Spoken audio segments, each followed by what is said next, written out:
Salut YouTube, comment ça va? Il était temps qu'on reprenne les vidéos, hein. Ça fait longtemps que cette chaîne part un peu à la dérive, ça fait longtemps que c'est un peu le désordre, et ben il est temps dès maintenant de reprendre cette chaîne en main et de vous proposer du contenu très régulier, c'est-à-dire toutes les semaines, en plus des émissions que vous découvrez au fur et à mesure des mois. Et bien là, vous verrez des vidéos qui vont parler à la fois de pop culture, donc de cinéma, et de jeux vidéo principalement. Et aujourd'hui, on va parler de 8 caméos qui nous ont plutôt surpris. Alors déjà, un caméo, c'est quoi? Un caméo, c'est une apparition brève ou un petit rôle d'une star, d'un comédien, d'une comédienne ou d'une star d'un autre domaine qui apparaît dans le film. Et ben, je vais vous montrer 8 caméos et on commence à aller du côté de 1994 avec le 3e épisode du flic de Beverly Hills numéro 3, toujours avec Eddie Murphy dans le rôle d'Axel Foley. Alors pour vous résumer, le flic de Beverly Hills, ça a quand même révolutionné les styles comédie policière ou alors body movies comme L'Arme Fatale à l'époque. Et bien là, c'est le 3e volet. Axel Foley enquête dans un parc d'attractions style Disneyland Paris, et à un moment donné, il y a une course-poursuite à pied. Il va poursuivre quelqu'un, normal, c'est une course-poursuite, donc il poursuit quelqu'un jusqu'à une grande roue. Il va dépasser tout le monde, et là, qui est-ce qu'on voit? Un réalisateur qui vient d'une galaxie lointaine, très lointaine. Et ben voilà, on voit George Lucas qui est complètement à des années-lumière de ses films, hein, de son univers. Dans la légende dit que c'était un petit pari qu'il avait fait avec son pote de toujours, Steven Spielberg. En parlant de Stevie, on reste dans les années 90, exactement en 1995, avec le film en live action Casper, adapté du dessin animé. Au tout début du film, les propriétaires veulent se débarrasser de fantômes, mais il y a un petit problème, c'est très compliqué de se débarrasser de ces petites créatures. Ils vont faire appel à quelqu'un. Si je vous dis New York, chasseur et fantôme, vous dites quoi? Amérique du Nord? Non. Eh bien, Ghostbuster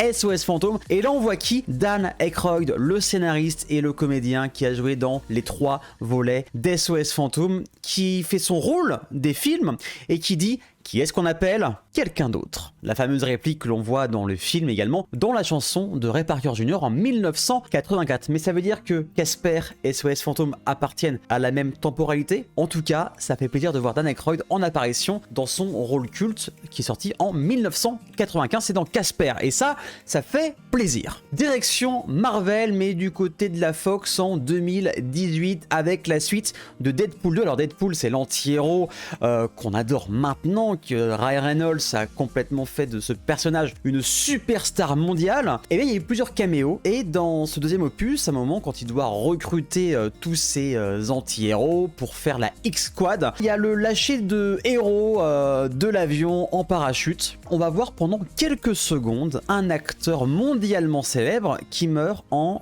quelques secondes. Il meurt. Oui, et c'est qui? Et c'est tout simplement Brad Pitt qui joue le rôle de The Vanishers. En gros, c'est l'homme invisible. Et pour la petite histoire, Reynolds a envoyé un message à Brad Pitt, comme quoi il n'allait pas survivre longtemps. Brad Pitt a trouvé l'histoire très marrante, le rôle très drôle à faire, donc il est venu sur le tournage. Il a tourné juste 7 heures pour 10 secondes d'écran. Oui, on est sur 7 heures de tournage pour juste 10 secondes d'écran. Et comme salaire, il a demandé un café. Mais du coup, maintenant, c'est un peu l'égérie des marques de café de luxe, hein. Donc c'était peut-être le début de son business plan pour faire de la pub sur les cafés.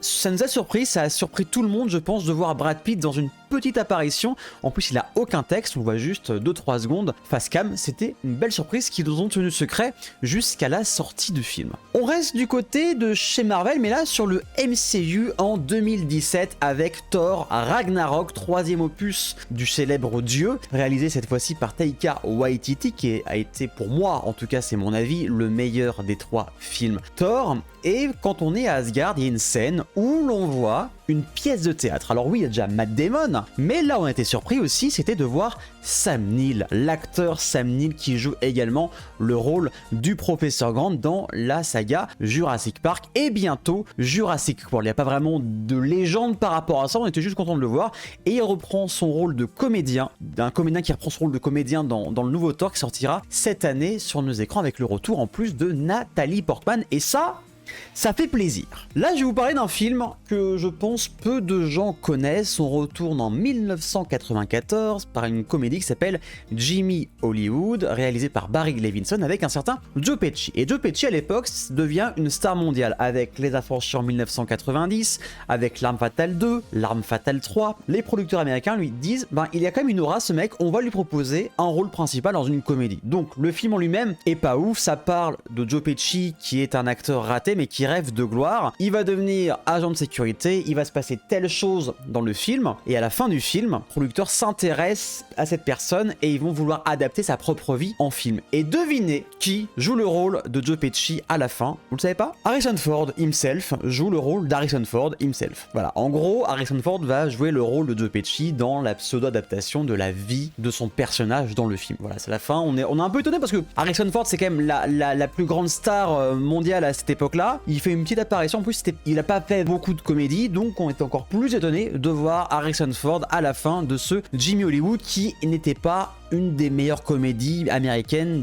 des années 90, je vais pas vous le cacher, mais bon, ça te fait toujours plaisir de croiser Harrison Ford dans un film, même pendant 2 petites minutes. Beaucoup de séries ont été adaptées en film dans les années 2000 et 2010, l'une d'entre elles c'est 21 Jump Street, un film devenu une comédie policière avec Jonah Hill, avec Channing Tatum, qui sont deux bleus dans la police qui vont rejoindre une équipe particulière située au, 21 Jump Street, merci pour les deux là qui suivent. Et ils vont devoir se faire passer pour des lycéens et infiltrer des dealers qui vendent de la drogue au sein du lycée. À la fin, il y a un gros deal qui se passe et un acteur mondialement connu qui s'est fait repérer dans les années 80 grâce à 21 Jump Street apparaît ici. Il s'agit, mesdames et messieurs, de Johnny Depp himself qui reprend son rôle des années 80. Donc, scène de fin où il y a un gunfight et tout, etc. Spoiler alerte, eh bien, Johnny Depp meurt, mais c'était plutôt sympa de revoir Johnny Depp reprendre son rôle et ça lui changeait de ses rôles où il était totalement grimé. Là, on va dire qu'il était en mode Johnny Depp normal. Donc voilà, caméo, même petit rôle finalement, grosse apparition à la fin du film qui a fait plaisir aux fans de l'acteur et également aux fans de la série des années 80. On le rappelle, Johnny Depp sera à l'affiche d'un film français réalisé par Maïwenn où il jouera le rôle de Louis XV. J'ai hâte de voir un acteur américain jouer le rôle d'un roi français, ça peut être sympathique, affaire à suivre. Il y a un film qui a cartonné lors des années 80, c'est les Blues Brothers, comédie musicale sortie en 1980, réalisée par John Landis, à qui l'on doit également le clip Thriller de Michael Jackson. Donc les Blues Brothers, ça parle de quoi?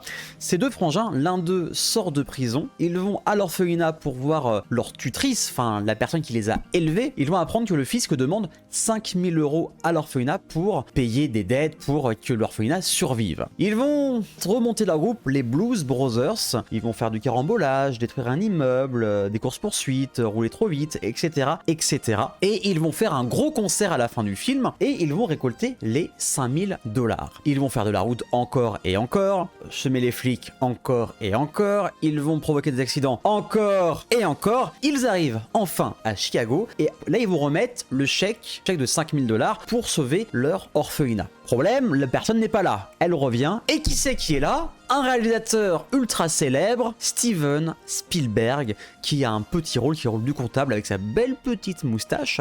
Pour vous expliquer, en fait, Spielberg n'était pas au meilleur de sa forme. Il venait de faire un film qui s'appelle 1941, qui était un énorme flop, avec John Belushi et Dan Aykroyd, qui jouent également les rôles principaux dans les Blues Brothers. Pour faire penser à autre chose, et ben John Landis a appelé son pote Spielberg pour jouer un petit rôle. Sympa le pote quand même. Et le dernier caméo, on va aller cette fois-ci dans une galaxie lointaine, très lointaine, et surtout en 2005 sort le dernier épisode de la prélogie Star Wars, la revanche des Sith, qui va vous raconter comment Anakin est devenu Dark Vador et comment Palpatine a eu cette gueule de con, comme ça on avait retourné la tête de Freddy Krueger à la poêle. Eh bien, un certain George Lucas apparaît dans le film, et pour le découvrir, on va aller un peu avant la moitié du film, avant que Anakin rejoigne Palpatine qui va lui expliquer cette fameuse scène. Connais-tu l'histoire tragique de Dark Plagueis le Sage?